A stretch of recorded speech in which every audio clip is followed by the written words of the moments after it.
Hi అండి, welcome back to Anusha Ram Cherukuri. నేను మీ అనుష.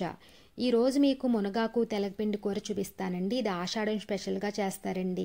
మునగాకు తినడం వల్ల అనేక హెల్త్ బెనిఫిట్స్ ఉన్నాయి కదండి. వీక్లీ వన్స్ అయినా సరే మనం తప్పకుండా మునగాకును తీసుకోవాలండి. మునగాకు తెలగపిండి కూర చాలా టేస్టీగా ఉంటుంది, కమ్మగా ఉంటుందండి. టేస్ట్ అయితే అదిరిపోతుందండి. చాలా ఫాస్ట్గా ప్రిపేర్ చేసుకోవచ్చు, ఎక్కువ టైం కూడా పట్టదండి. సో లేట్ చేయకుండా మునగాకు తెలగపిండి కూరని ఎలా తయారు చేయాలో చూద్దాం రండి.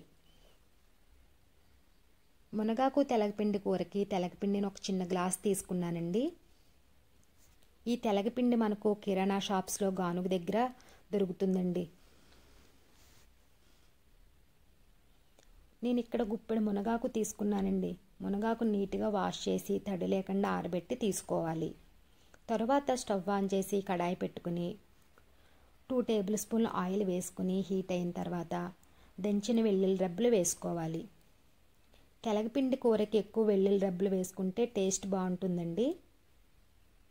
తర్వాత 1 స్పూన్ మినపప్పు, 1 స్పూన్ శనగపప్పు, 1/2 టీ స్పూన్ ఆవాలు, 1/2 టీ స్పూన్ జీలకర్ర వేసుకుని ఫ్రై చేసుకోవాలి. పోపు ఫ్రై అయ్యాక 2 ఎండుమిర్చి ముక్కలు, కొద్దిగా కరివేపాకు, 3 పచ్చిమిర్చి వేసుకుని ఫ్రై చేసుకోవాలి.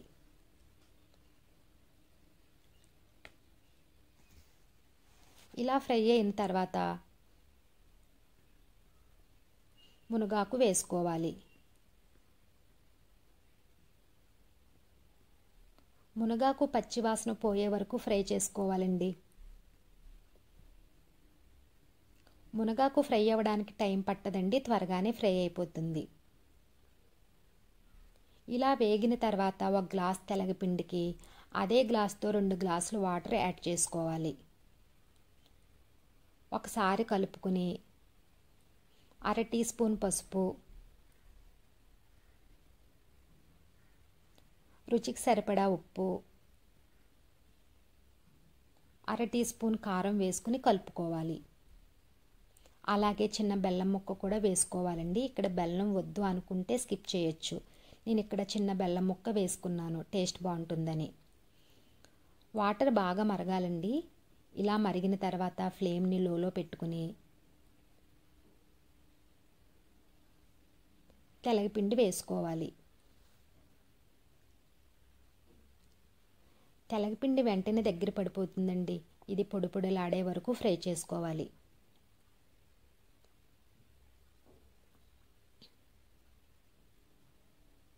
చూసారు కదండి, ఈ విధంగా పొడి పొడిగా రావాలి.